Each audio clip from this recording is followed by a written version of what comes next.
Biasanya dia kata dia ada saka lah. Dia katalah ke Dia kata dia ada saka. Lah. Saya pun tanya, macam mana awak tahu ada saka? Dia kata, saya telah dah berubat dengan ustaz ni, ustaz tu kata ada saka.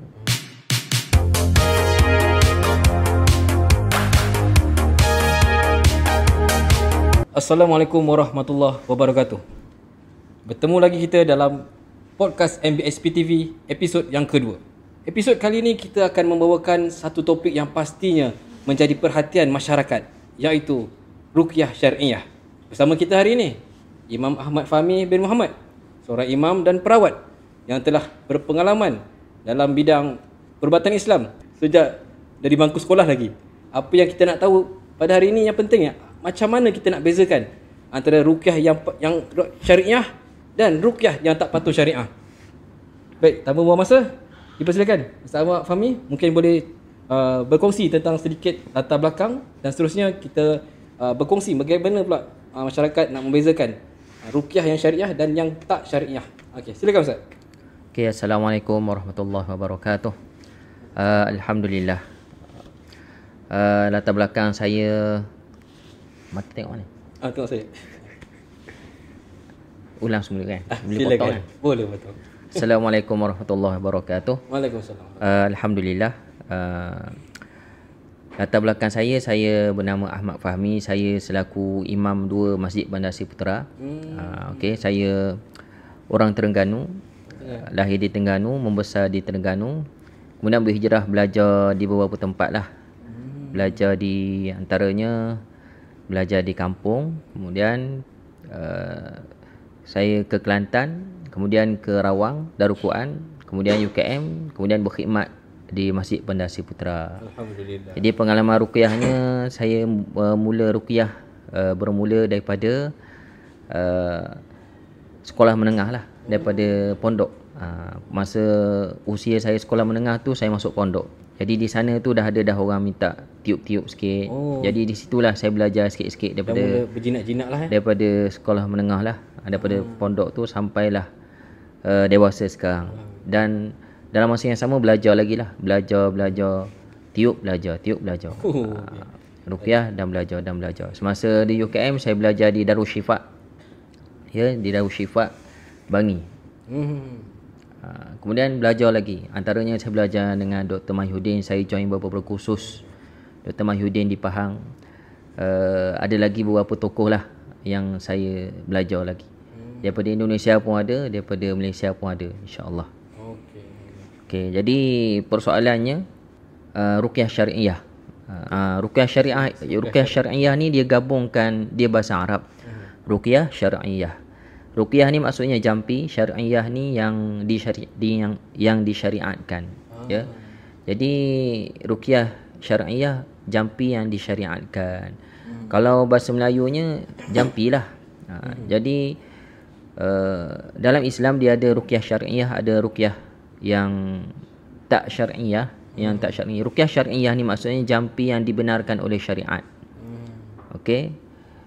Lawannya adalah jampi yang tidak dibenarkan. Jadi dalam ruqyah syariah ni dia ada beberapa pembahagian lah. Ada jampi yang dibenarkan. Apakah kategori jampi-jampi yang dibenarkan? Jampi yang dibenarkan, yang pertama jampi yang bacaan ayat Quran. Okey, baca 3 qul huwallahu ahad, qul a'udzu birabbil falaq, qul a'udzu binnas, ayat kursi, awal Baqarah, akhir Baqarah. Ya, apa-apa saja ayat Quran yang dibaca dengan niat untuk menjampi orang, untuk kesembahan orang kerana Allah Subhanahu Wa Taala, itu dikira ruqyah syariah. Yang kedua, jampi yang baca hadis Nabi sallallahu alaihi wasallam, doa-doa daripada Nabi. Banyak doa-doa Nabi jampi orang lah. Antaranya Allahumma shfi Sa'dan. Ya Allah, sembuhkanlah Sa'ad. Kita boleh baca pada kawan kita, ya Allahumma shfi Allahumma shfi Azizi. Jadi boleh kita baca doa daripada Nabi. Banyak doa-doa Nabi lah. Bismillah, auzubillahi wa qudratihi min syarri ma ajidu wa hazir. Itu antara doa Rasulullah sallallahu alaihi wasallam.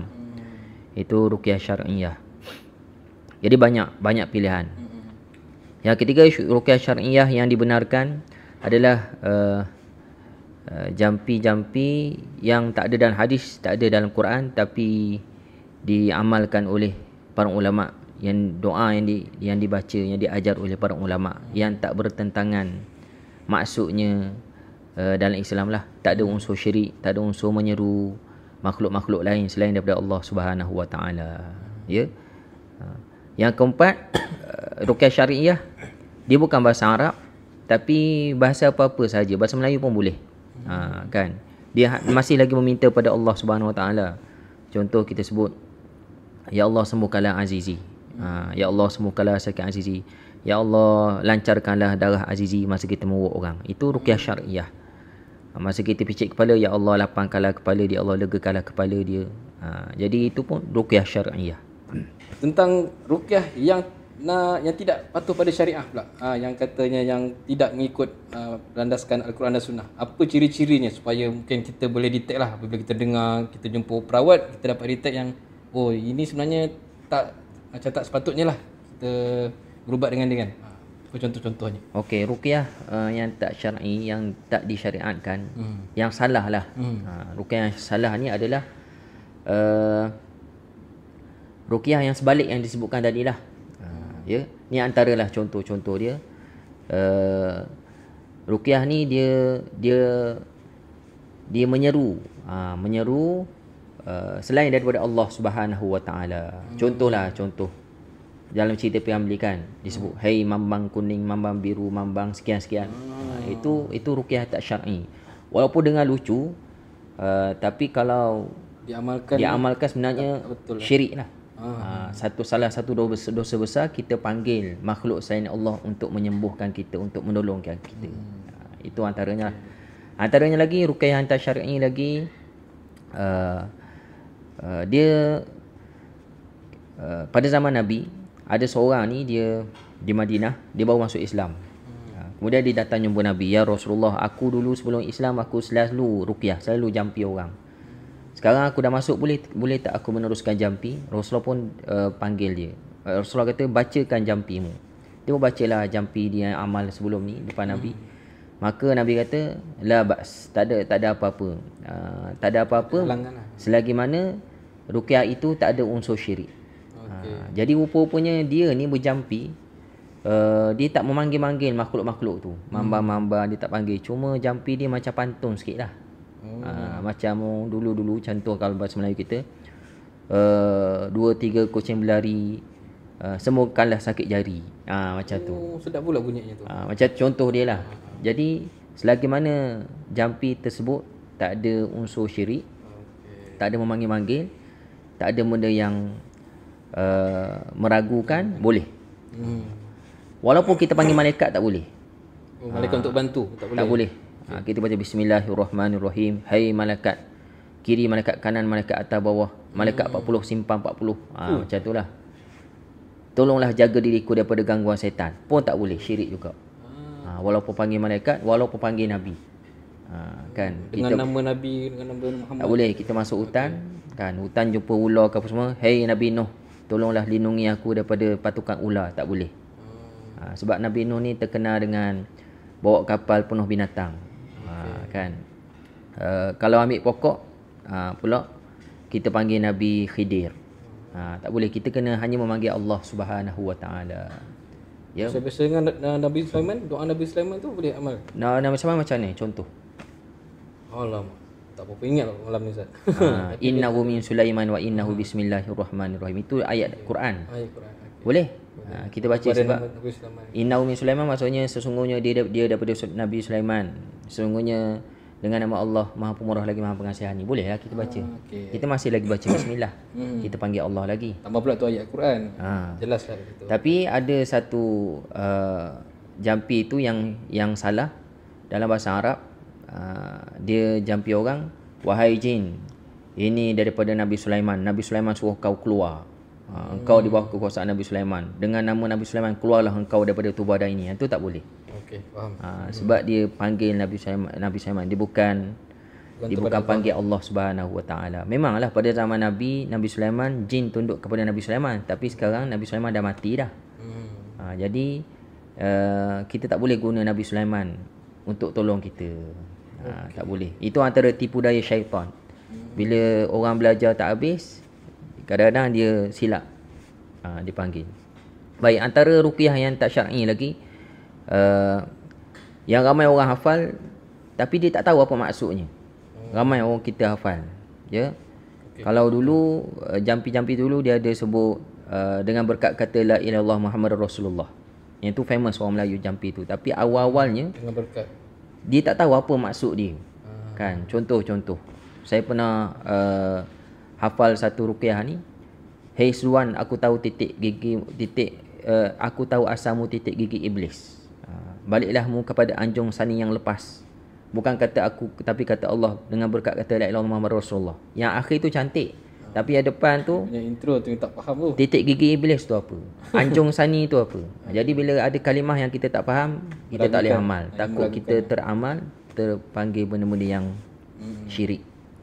Tak boleh. Jadi pastikan ruqyah yang kita hafal, yang kita amal tu, kita faham. Kalau ayat Quran betul.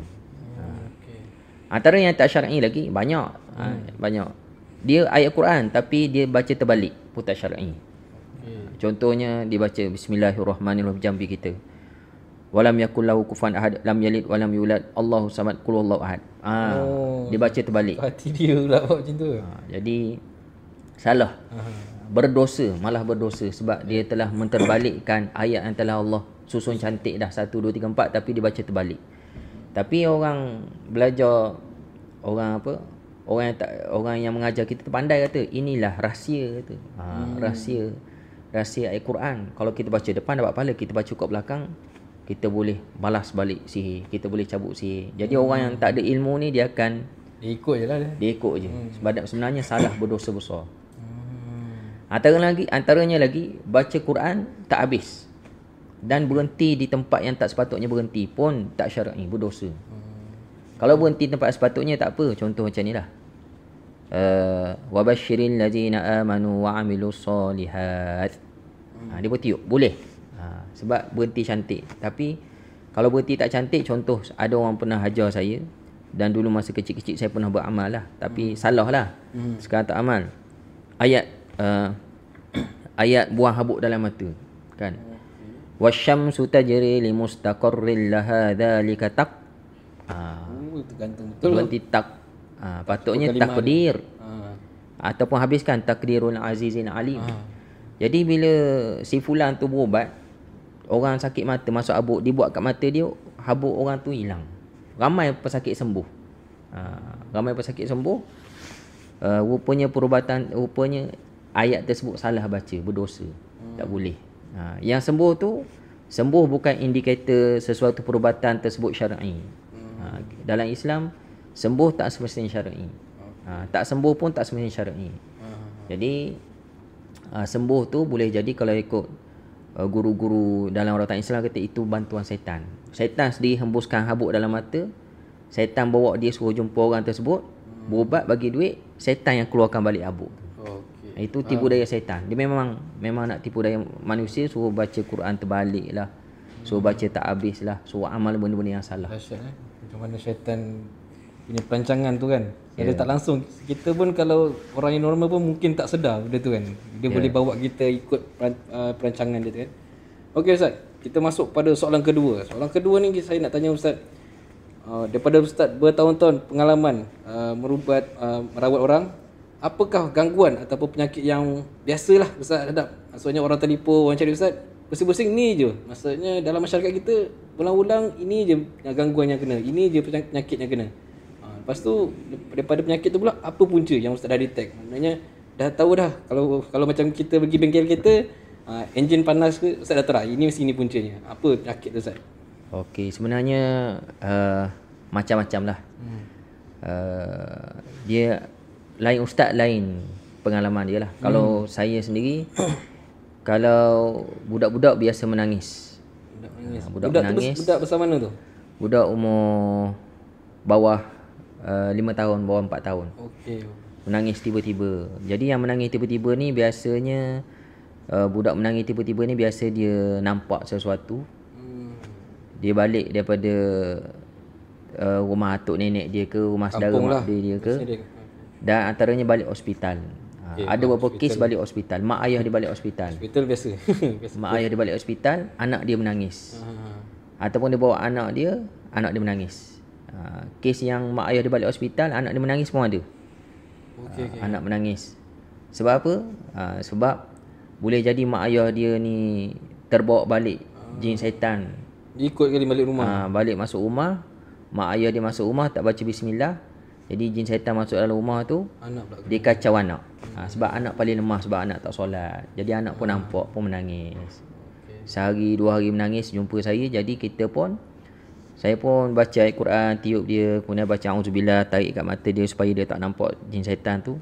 Kemudian nasihat pada mak ayah dia setiap kali balik, jangan lupa bagi salam, baca bismillah, langkah kaki kanan. Daripada mana sekalipun kita dah balik, amalkan jugalah. Baca bismillah, langkah kaki kanan, dah. Sebab Nabi SAW bersabda, bila seorang ni balik ke rumah, dia baca, disebut nama Allah, syaitan tertinggal, syaitan tak boleh masuk.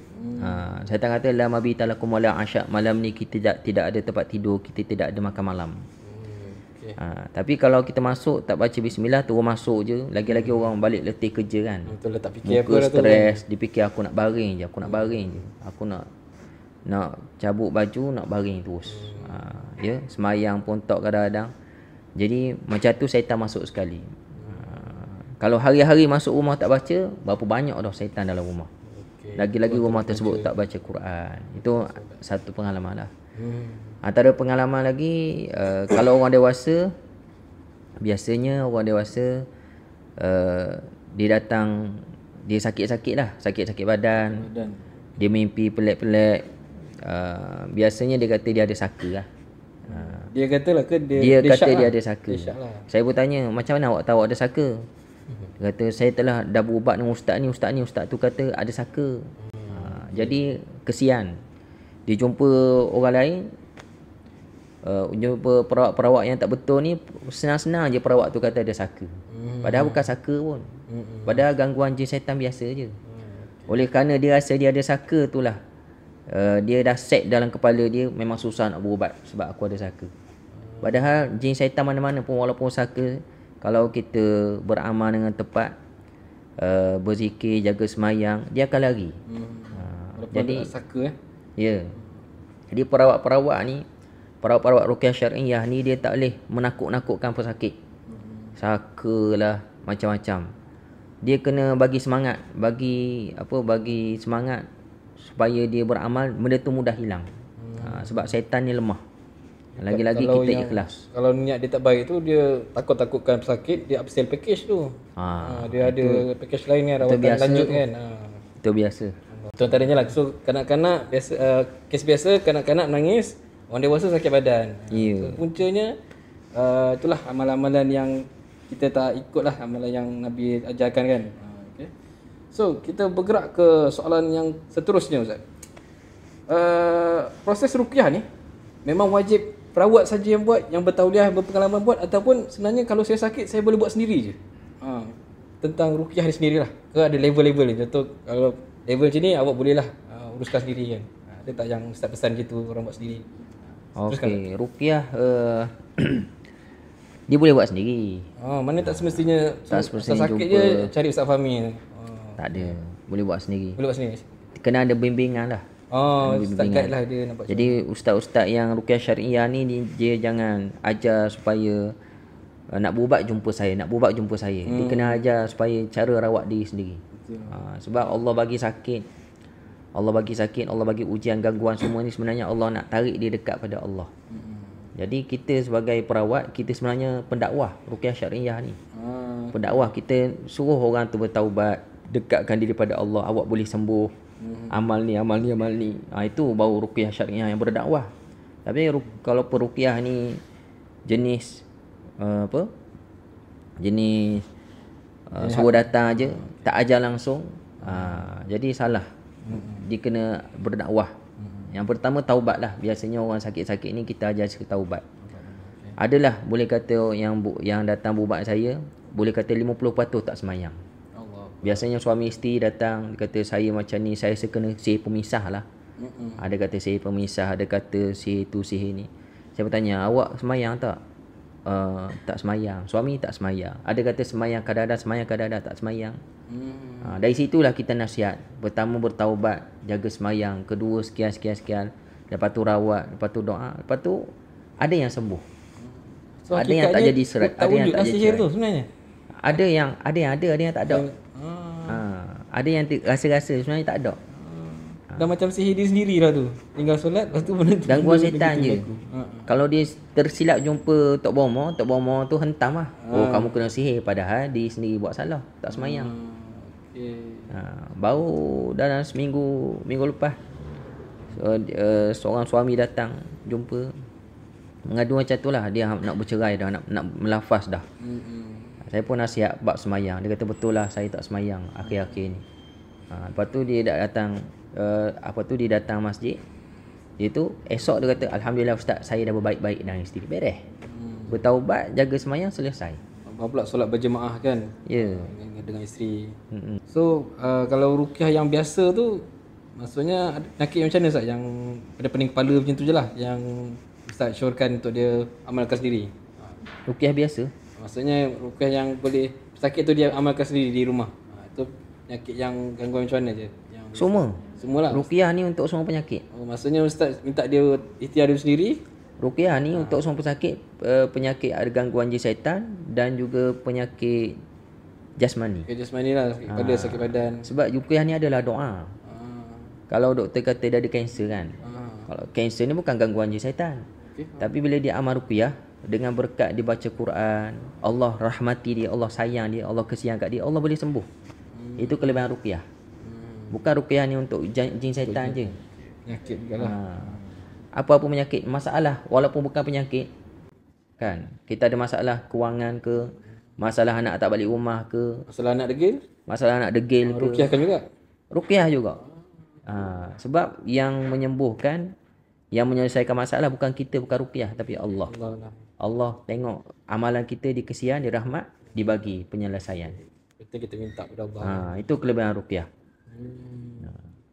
Jangan spesifikkan ruqyah ni hanya untuk gangguan jin dan syaitan sahaja. Okey Ustaz. Okey. Seterusnya, kita nak Ustaz kongsi dengan penonton. Untuk kita sebagai orang awam, apakah amalan yang kita boleh amalkan dalam rutin harian kita? Mungkin zikir atau doa sebagai pendinding diri, dan juga rumah lah yang pentingnya kan. Sebab rumah ni kita melindungi isi rumah. Maknanya apa yang Ustaz syorkan, yang boleh kata amalkanlah tiap hari, insyaAllah dipelihara lah. Silakan Ustaz. Okey, untuk diri dulu ke rumah dulu? Diri dulu. Diri kita. Okey, untuk pendinding diri yang pertama, yang lelaki kena jaga solat. Solat jemaah lah. Okey, itu lebih baik. Solat jemaah, dan juga kalau boleh yang ada gangguan ni, yang ada masalah, dia kena solat di saf pertama. Sebab hadis Nabi bagi tahu, innallaha malaikatahu yusalluna 'alas saffil awwal. Sesungguhnya Allah dan malaikat ni berselawat ke atas orang yang duduk di saf pertama.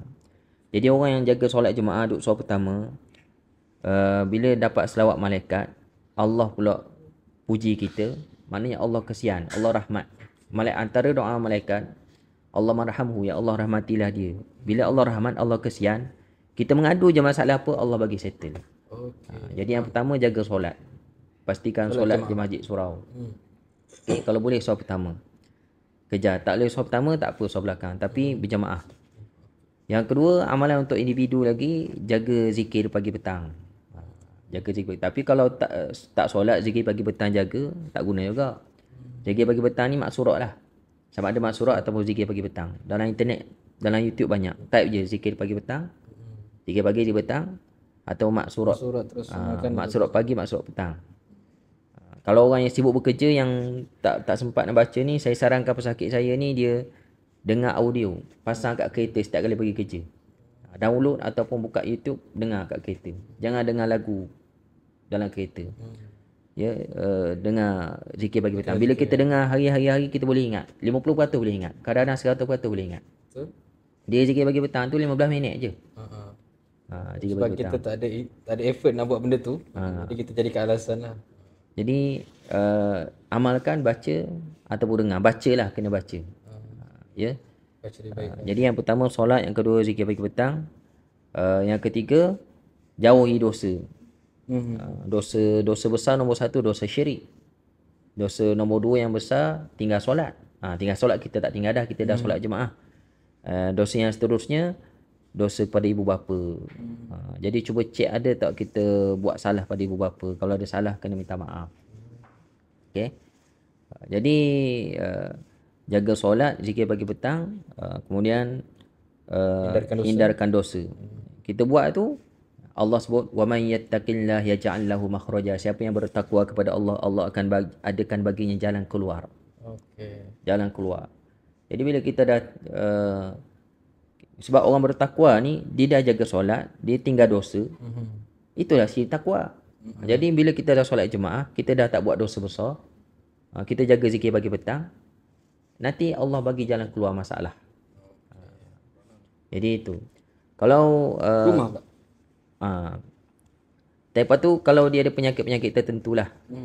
Jadi orang sakit ni, orang sakit pelik-pelik ni, kita kena cek dulu sama ada dia sakit ain ataupun sakit gangguan syaitan ataupun sakit jasmani. Sakit perubatan biasa. Jadi kalau sakit ain, zikir dia kena banyak baca 2 kul. Kul a'udzu birabbil falaq dan kul a'udzu bin nas. Kalau dia sakit gangguan jin dan syaitan, dia kena banyak baca zikir tahlil. La ilaha illallah wahdahu la syarikalah lahul mulk wa lahul hamdu wa huwa ala kulli syai'in qadir. Minimum 100 kali sehari. Ya, minimum 100 kali sehari. Sebab ada hadis Nabi khas yang khusus. Nabi kata, saya baca zikir ni, dia akan dapat pahala sekian, diampunkan dosa sekian, kemudian dijauhi daripada syaitan. Jin dan syaitan, dijauhi daripada gangguan syaitan. Jadi kena baca zikir tu, la ilaha illallah wahdahu la syarikalah lahul mulk wa lahul hamd wa huwa ala kulli syai'in qadir. Okey. Kalau sakit jasmani biasa, dia kena bawa macam biasa, dia baca Quran apa-apa, kemudian makan ubat. Makan ubat doktor lah.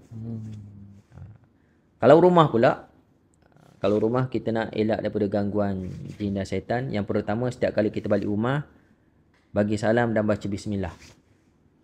Okey. Yang tadi itulah yang Ustaz pesan awal tadi. Yang pertama. Langkah kaki kanan kan? Ya, Langkah kaki kanan baca bismillah. Okey. Kalau boleh semua ahli keluarga. Semua ahli keluarga. Yang kedua, rumah ni kena ada aktiviti solat dan mengaji. Betul. Kalau lelaki solat jemaah kat Masjid Surau dah. Kalau perempuan dia sembahyang kat rumah. Solat sunat ke solat biasa, dan kena ada bacaan mengaji kuat. Kuat maknanya biasalah. Maknanya lapaskan lah. Lafazkan. Kena ada aktiviti mengaji Quran. Kalau pasang audio mengaji, boleh jugalah. Dia punya keberkesanan itu membantu jugalah. Ya. Kemudian rumah kalau tak nak elak daripada gangguan jin dan syaitan, tak boleh pasang TV kuat-kuat. Tak boleh karaoke kat rumah. Hiburan melalaikan lah maksudnya. Sebab Ibnu Qayyim mengatakan muzik ini Qurannya syaitan. Bila kita baca Quran, yang datang malaikat. Bila kita dengar muzik kuat-kuat, yang datang syaitan, malaikat lagi. Jadi kalau kita karaoke kat rumah kuat-kuat, pasang tengok drama Korea ke apa semua, pasang lagu kuat-kuat, Tengok konsert lah. jadi bunyi yang kuat tu menarik syaitan. Malaikat lagi, malaikat rahmat lagi. Jadi syaitan suka rumah yang macam tu. Pasal malaikat rahmat ni, itulah yang biasa kita dengar patung-patung dan gambar-gambar orang ni lah kan. Kena jauhkan kan daripada gantung. Ya, betul. Dalam rumah Nabi melarang la tadkhulul malaikata baitan fihi kalbun wala jaros. Silap, bukan. Nabi kata malaikat takkan masuk ke dalam rumah yang ada anjing ataupun gambar. Wala fi kalbun wala surah, dan juga gambar. Jadi anjing tu kita tak boleh lah. Gambar ni maksudnya kata para ulama gambar yang berketul. Berketul maknanya patung lah. Oh, dia 3D dah, 3D. 3D. Oh. 3D. Oh, kalau gambar keping tu tak masalah.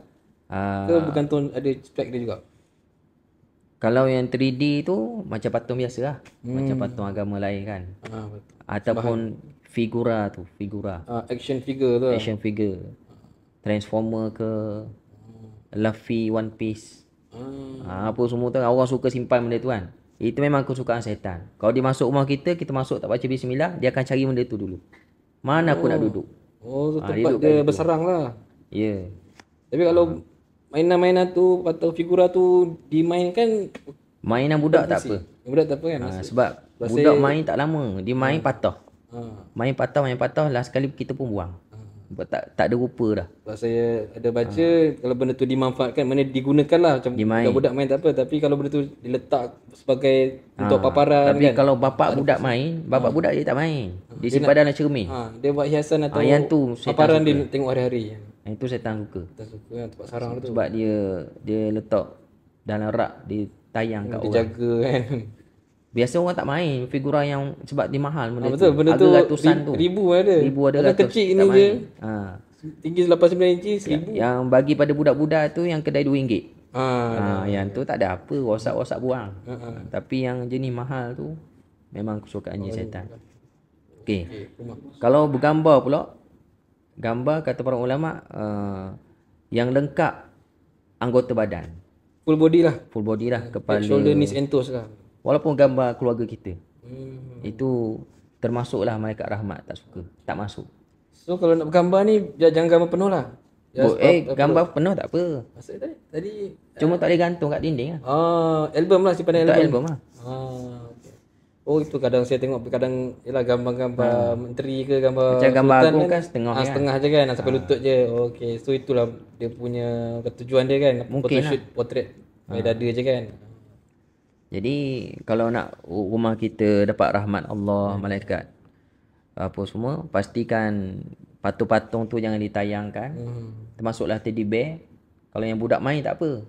Tapi yang kita saja gantung kat kepala katil. Dewasa dah perempuan tu, dah tingkatan dah, masih lagi ada teddy bear, tak perlu. Kalau budak tak apa, budak perempuan kecil. Dia akan main benda tu. Kan. Jadi benda tu kesukaan jin dan syaitan. Gambar-gambar tu pasti kau nak gantung pun separuh. Lagi elok kita simpan dalam album. Baik. Ya. Kemudian ada orang tanya pula, Ustaz, rumah saya penuh gambar. Tak ada gangguan jin syaitan pun? Macam mana tu? Dan kita kena ingat, gangguan jin syaitan ni bukan setakat dia buat badan kita sakit, bukan setakat nampak kelibat ke bunyi hi. Bukan. Gangguan jin syaitan termasuklah antaranya kita malah nak solat. Itu gangguan yang paling bahaya sebenarnya. Itulah malah solat. Yang lelaki malah pergi masjid surau, Bergaduh malah sisi rumah kan. malah baca Quran. Sendawa kan. Malah baca Quran. Malah apa lagi? Bergaduh-gaduh kan dengan anak isteri. Yalah. Kita jadi baran kan, jadi panas baran. Kadang-kadang Gangguan yang tak disedari. apa istilah dia? Tantrum. Bukan tantrum. Allah bagi nikmat lebih tu apa? Istidraj. Istidraj. Kadang-kadang tak bergaduh, happy family, melancong luar negara. Itu istidraj. Limpah ruah nikmat dia. Istidraj. Istilahnya nikmat yang Allah bagi sehingga dia lagi leka, lagi jauh daripada Allah. Itu paling bahaya tu sebenarnya. Kita tak Itu nampak. gangguan syaitan juga. Kalau gangguan yang Badan sihat, nikmat, makan macam-macam tapi makin lama makin jauh pada Allah. Itu pun gangguan syaitan juga. Jadi kayu ukur kita ni bukan macam tadi sakit, kayu ukur dia bukan sembuh. Sembuh bukan kayu ukur kepada rawatan tersebut syar'i. Begitu juga kita tengok orang, kalau dia ni bahagia family, itu bukan kayu ukur amalan dia bagus. Amalan kita, bagus kita ni nak tahu bagus tak bagus, kayu ukur kita adalah sunnah Nabi. apa yang kita amalkan lah. Lagi dekat dengan cara Nabi, kaedah Nabi, lagi betul kaedah, lagi betul Kehidupan dia lah semua. kehidupan kita. Jangan ikut orang, ikut sunnah Nabi SAW. Nak tahu, belajar lah. Kena teruskan belajar. Okey Ustaz, daripada pengalaman Ustaz dah bertahun-tahun kan mengamalkan perubatan Islam ni kan. Sebagai seorang perawat, ada tak risiko yang Ustaz akan hadap atau tanggung? Biasanya kalau kita tengok filem-filem kan, contoh saya cakap cerita pasal filem Munafik. Ustaz Adam dia tolong orang. Lepas tu orang jahat atau jin akan balas balik ke dia. Benda tu memang wujud ataupun sekadar fiction dalam filem je. Risiko terhadap perawat yang berperang dengan jin ni. Boleh Ustaz cerita kalau ada pengalaman ataupun luahan ke? Okey, risiko dalam perawatan ruqyah syariah ni tetap ada. Sebenarnya hidup di dunia ni penuh dengan risiko. Jadi perawat ke tak jadi perawat tetap ada risiko. Kalau saya tak jadi perawat, saya ada risiko aksiden tengah jalan. Kalau saya jadi perawat, saya ada risiko kena gangguan jin dan syaitan. Kalau tak bawa kereta, saya ada risiko jatuh tangga. Mana-mana ada risiko berlaku. Sebab dunia ni memang tempat ujian. Dan para perawat ni dia kena yakin satu hadis Nabi yang Nabi bagi tahu kepada Ibnu Abbas. Ya ulam, kata Rasulullah ajar kepada Ibnu Abbas dalam satu hadis yang panjang. Kata Ibnu Abbas, satu hari Rasulullah, aku menunggang dengan Rasulullah. Rasulullah pun panggil aku. Wahai Ibnu Abbas, inni u'allimuka bi kalimatin, sesungguhnya aku nak ajak engkau beberapa kalimah. Ihfazillah yahfazka, jagalah Allah, Allah akan jaga engkau. Kemudian dalam sambungan hadis tu Nabi sebut, wahai Ibnu Abbas, kalau seluruh manusia ni berkumpul nak bagi engkau manfaat, engkau tak akan dapat manfaat sikit pun melainkan telah tertulis dalam qada-qadar. Maksudnya kalau semua orang di Malaysia nak bagi kita RM1, masuk RM1 seorang, ada 30 juta. Saya boleh kaya 30 juta. Tapi kalau Allah kata saya tak dapat, saya tetap tak dapat. Kemudian Rasulullah sama lagi, kalau seluruh umat ni berkumpul nak bagi mudarat pada engkau, engkau tak akan dapat mudarat melainkan telah tertulis dalam qada-qadar. Engkau akan dapat qada-qadar, dapat mudarat. Rufi'atil aqlam, pen telah diangkat. Pen telah angkat ni maksudnya yang menulis qada-qadar kita. Wajafatis suhuf, kitab qada-qadar telah ditutup.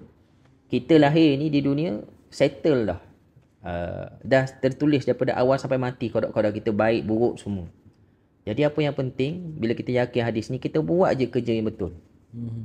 Kalau kita dapat keburukan tu, sebenarnya memang telah tertulis qada-qadar, bukan kerana setan. Walaupun setan tu orang tengah, sebab je. Itulah mindsetnya kita sebagai seorang perawat dah kena kita buat je. Kalau kita dapat nikmat, nikmat tu Allah bagi, bukan kerana isteri bagi, bukan bos bagi. Bos tu asbab je. Segalanya dah tertulis. Jadi kita buat je. Lebih baik kita teruskan kehidupan, cari keredaan Allah, buat cara yang betul. Nanti tetap dapat pahala. Jadi mindset betul. Saya buat contoh Dr. Zakir Naik lah. Dr. Zakir Naik kan dia berdakwah seluruh dunia sebelum ni. Sekarang dia dah duduk di Putrajaya. Kerajaan India kata dia mengganaskan nak tangkap dia. Tapi dia tak balik lagi India. Kalau balik kena tangkap terus. Jadi Dr. Zakir Naik ni sepanjang masa muda-muda dia berdakwah seluruh dunia kan. Ramai orang marah dia. Agama-agama non-Muslim yang menyembah berhala tu, ramai marah dia. Dia punya tok guru dia, tok saya nak sebut lah, Tok Sami ke apa semua kan, pun benci dia. Mesti ada yang sihir dia. Tapi dia sihat sampai sekarang, tak ada kenapa apa. Kenapa? Betul. Sebab dia tak fikir, dia tak kisah. Dia kata dia yakin dengan hadis tersebut. Kalau semua nak kenakan dia satu dunia, kalau Allah kata tak kena, tetap tak kena. Kita buat je kerja kita. Kalau kena, jangan salahkan dia. Sebenarnya memang qada-qadar kita dah kena dah. Jadi dalam ruqyah syariah memang ada risiko kena. Memang ada risiko kena. Jadi sebelum kena tu kita kena beramal lah. Kena berdoa lah. Siapkan pendinding diri yang disebutkan tadi. Jaga solat, zikir pagi petang, beramal zikir tu, zikir ni. Kemudian jangan buat dosa. Kemudian doa, ya Allah jagalah diri aku. Allah jaga. Tapi kalau kena juga, yakin memang qada-qadar Allah nak bagi kita kena. Terus pada solusi lah kan. Jadi kena beramal macam tu. Okay, dan kalau ikut pengalaman saya bila lepas saya berubat, kes-kes yang berat-berat ni, yang ada sikit saka ke jin apa semua, maksimum saya kena sakit belakang je. Paling teruk lah tu. Pernah satu hari pergi kedai tu, ustaz tolong tepuk ustaz, saya sakit badan lah dah seminggu dah. Rasa macam ada benda kat belakang, sakit urat. Saya baca pok baca Al-Quran, tepuk. Lepas tu alhamdulillah dah hilang ustaz. Saya balik petang saya pula kena. Oh, dia transfer ke ustaz? Dia transfer. Jadi kita kena fikir. Memanglah risiko, tapi qada-qadar Allah nak bagi kena. Jadi saya buat apa? Saya pun tepuk diri saya, dia bacalah. Allah, baca Allahu la ilaha illa huwal hayyul qayyum. Tepuk je. Tepuk sehari juga nak hilang. Jadi tepuk macam ni. Lepas tu esok tu dah lupa. Bila masa sembuh. Dia hilang juga. Tapi tempoh tepuk tu dekat 24 jam jugalah. Oh, tepuk sajalah hari tu. Tepuk belakang. Meriahlah ruqyah diri sendiri. Tapi itu qada-qadar. Biasanya kalau saya merawat, kalau jin syaitan daripada orang sakit tu tak suka, Okey. biasa dia akan serang. Dia akan serang perawat. Serang on the spot ke? Dia Diserang malam. Biasa Tok Bomo sana dia akan serang lah. dia punya Dia akan serang. Jadi macam mana dia serang? Dia serang biasanya waktu tidur, waktu kita tidur. Sebab waktu tidur, waktu manusia lemah. Dia akan kirim lah jin syaitan dia kan. Dia akan kirim.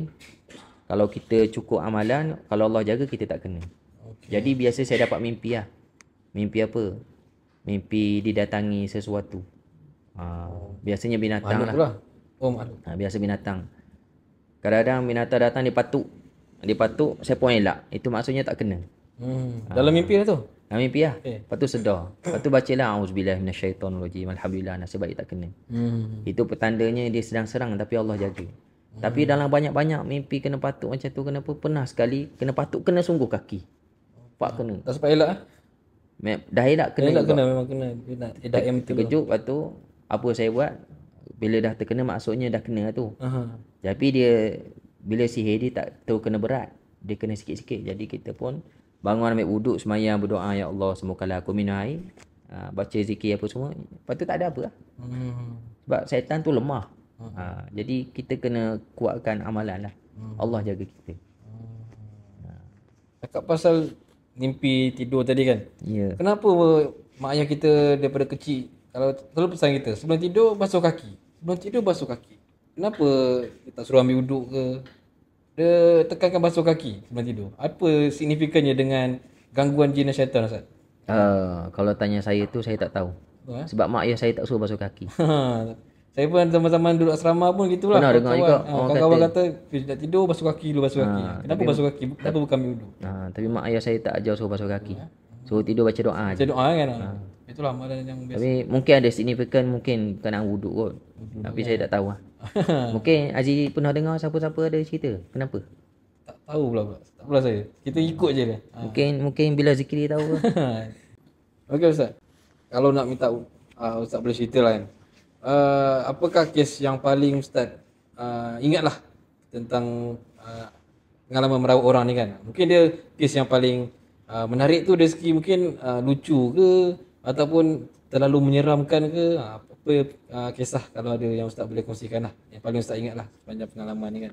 Kes-kes yang menarik. Yang paling ingat sebenarnya banyak macam-macam.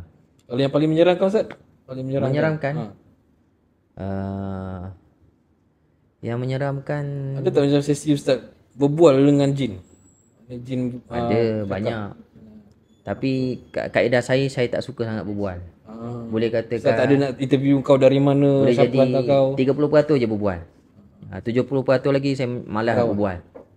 Sebab dia suka, jin syaitan ni suka delay kita bercakap. Dia buang masa kita. Daripada berubat patutnya habis sejam jadi 2 jam 3 jam. Kita tak payah layan lah dia punya tipu daya dia lah. Jadi daripada berbual panjang saya pun baca-baca picit-picit, dia sakit seksa, lepas tu keluar. Daripada layan dia baik kita keluarkan buat cepat. kerja kita terus. Antara pengalaman yang tak ingat, antaranya yang paling seronok bila dengar pesakit ni sembuh lah. Kembali semula kepada Allah. Itu memang seronok. Kita rasa kita punya dakwah kita ni sampai.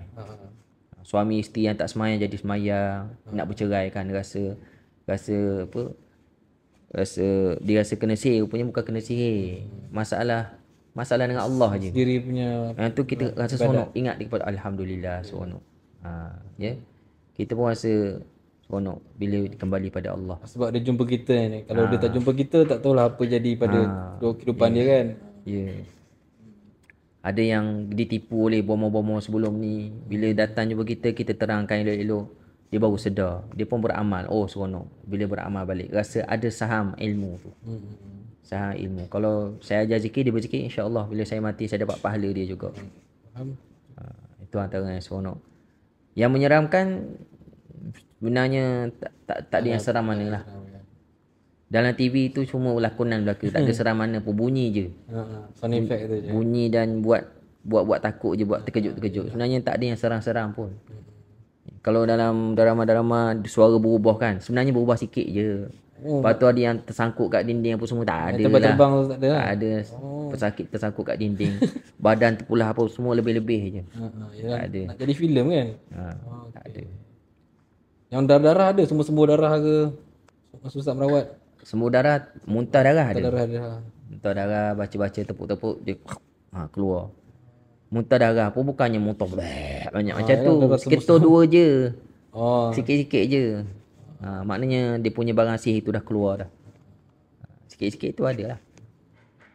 ada tak yang Ustaz berhadapan dengan orang yang dia ada sakit, dia fikir penyakit dia boleh sembuh dengan rawatan moden, tapi hakikatnya rawatan ruqyah syariah boleh bantu, tapi dia macam ego lah, dia macam tidak begitu percaya dengan rawatan-rawatan Islam ni. Ada tak yang situasi macam tu?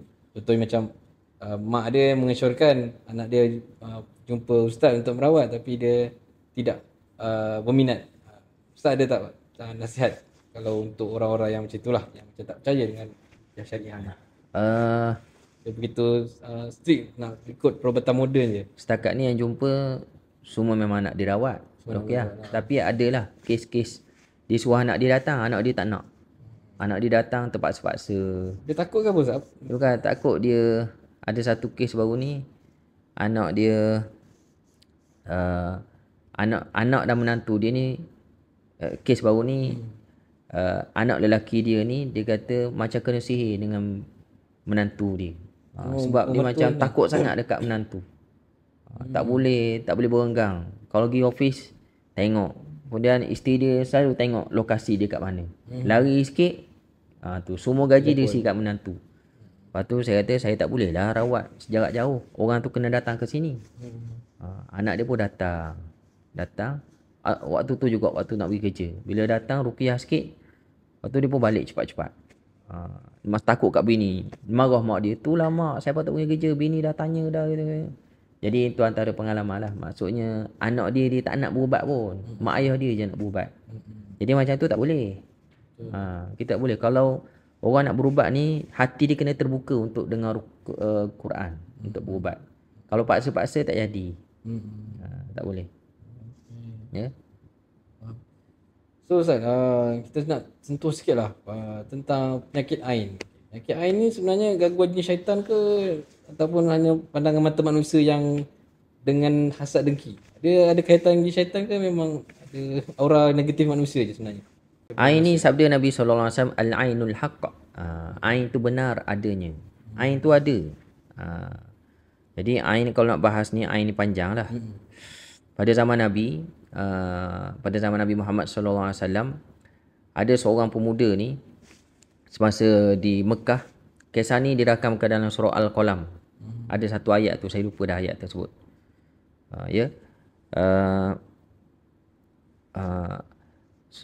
Terkenal ada seorang lelaki Arab jahiliah ni, dia ni ada kemahiran ain, mata ain yang tinggi, campur amalan khurafat. Jadi kehebatan dia ni orang Arab Quraisy pun tahulah. Sampaikan dia dengan pandangan mata ain ni dia boleh membunuh, boleh menyebabkan binatang seekor unta mati. Dia tengok unta tu, dan unta tu boleh mati. 2-3 kali lepas tu unta tu lembek mati. Lepas tu dia pun bagi orang tersebut macam ni lah, aku nak upah kau bunuh seseorang. Bunuh siapa? Bunuh Muhammad. Upah sekian. Dia pun buat upacara dia. Dia pun tutup mata dia. Dia puasa 3 hari. Puasa tak tengok. Tutup puasa mata dia. Puasa mata. Dia adalah amalan zikir khurafat dia. Mata dia dah ada ain. Dia campur amalan khurafat setan lagi kan. Cukup 3 hari. Dia pun tunggu di jalan. Kemudian nanti Muhammad lalu jalan tu, aku buka mata. Buka mata, kamu tengok dia. Kan, itu kau nak niat nak membunuh.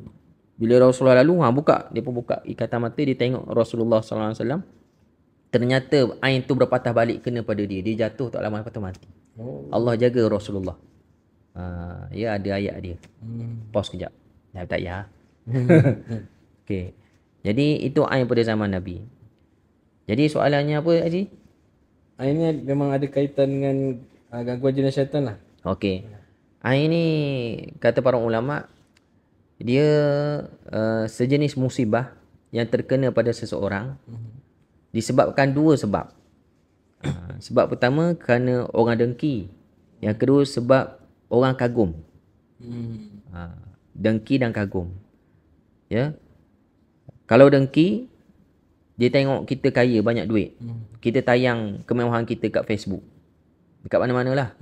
Dia pun tengok, wish, dah lah kaya, banyak duit, rumah, sehat badan, menyampah aku.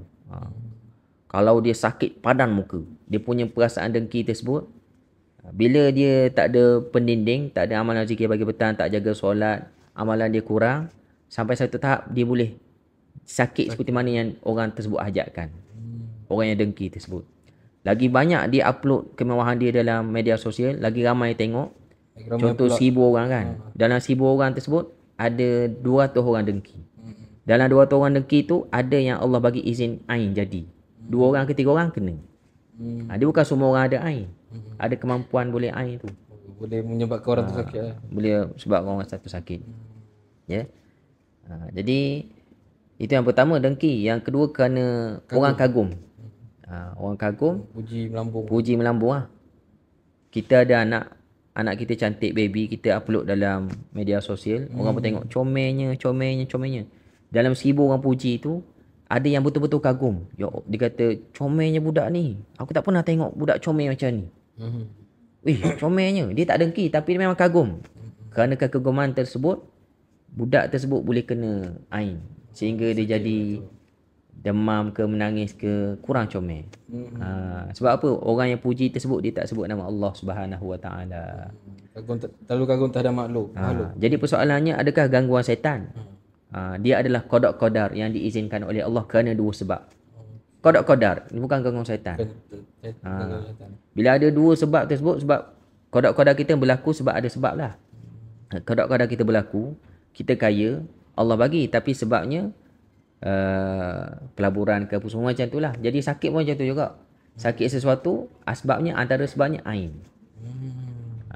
Jadi dia punya amalan pula untuk pendinding samalah macam yang kita amalkan untuk mengelakkan daripada jin syaitan. Dia lain sikit lah. Jadi ain tu, bila orang kena ain, ada orang kena ain kosong, ada orang kena ain disertai dengan syaitan. Ada syaitan ambil kesempatan, yang tu susah sikit rawat. Bukan kerja lah tu. Dia ada syaitan ambil kesempatan. Okey. Cara pendinding. Antaranya Nabi ajar kita baca 3 kul setiap hari. Pagi dan petang 3 kul. Kan dalam surah Qul a'udzu falaq tu, min syarri ma khalaq.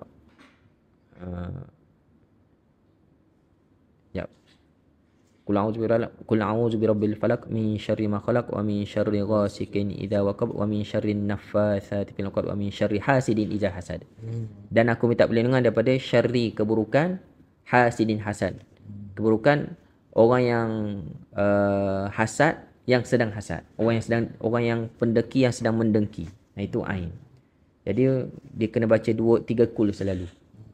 Pagi petang. Kalau kita amal 3 kul, sebab siapa baca maksurat ataupun zikir pagi petang dah termasuk baca 3 kul. InsyaAllah Allah jaga kita daripada terkena ain. Kemudian antara lagi kita kena ada persediaan. Bukan persediaan. Abang apa? Sediakan payung sebelum hujang. Abang apa? Itulah tu. Pelindung. Pendinding. Pendinding awal iaitu kalau kita ada satu-satu nikmat, jangan suka sangat kita expose. Dalam media sosial. Kita boleh expose pada keluarga tak apa, dalam grup keluarga, grup WhatsApp keluarga, tapi tak payahlah bukan expose pada public lah. Dalam public sangat jangan. Kita tak tahu hati masing-masing kan. Bukan, kalau walaupun kadang-kadang ain ni daripada saya pun boleh jadi. Kagum kan. Saya kagum dengan Azizi. Azizi pandai buat TikTok pun semua. Saya puji, walaupun saya puji dalam hati, kalau Allah nak jadi kena. So nak puji tu disertai dengan nama Allah. Nak puji, kalau tak nak kena, saya kena puji, sebut Masya Allah, handsome lah Azizi. Tabarakallah. Masya Allah ke, Ya Allah ke, Allahu Akbar ke. Kita puji Allah dulu, barulah puji manusia. Okey Ustaz, podcast kita ni dah hampir sejam. Okey, sebenarnya banyak kita dah belajar daripada, walaupun sebenarnya nak belajar tentang perubatan Islam ni memang tak cukup dalam sesi podcast sejam kan. Orang belajar perubatan Islam berkursus-kursus, bersiri-siri kursus kan. So at least kita dapat kenal apa itu ruqyah syariah, macam mana nak bezakan ruqyah yang syariah dengan ruqyah yang tidak mengikut berlandaskan Al-Quran dan Sunnah, yang terlibat dengan perkara-perkara sihir, khurafat dan syirik sebagainya. So untuk orang awam, peringkat orang awam, insyaAllah banyaklah kita dah boleh ambil input pada malam ni. Yang penting ni pendinding diri, macam mana kita nak amalkan apa yang kita nak amalkan setiap hari supaya kita terlindung daripada gangguan jin dan syaitan. Kita juga belajar pasal penyakit ain dan sebagainya. So alhamdulillah, terima kasih banyak Ustaz Fahmi atas perkongsian yang bagi saya sangat bermanfaat lah. Okay, untuk semua orang, sebab ilmu ni bukan saja untuk diri kita, anak-anak kita kan. So moga-moga anda yang menonton dapat ilmu dan juga share kepada orang lain. Okay.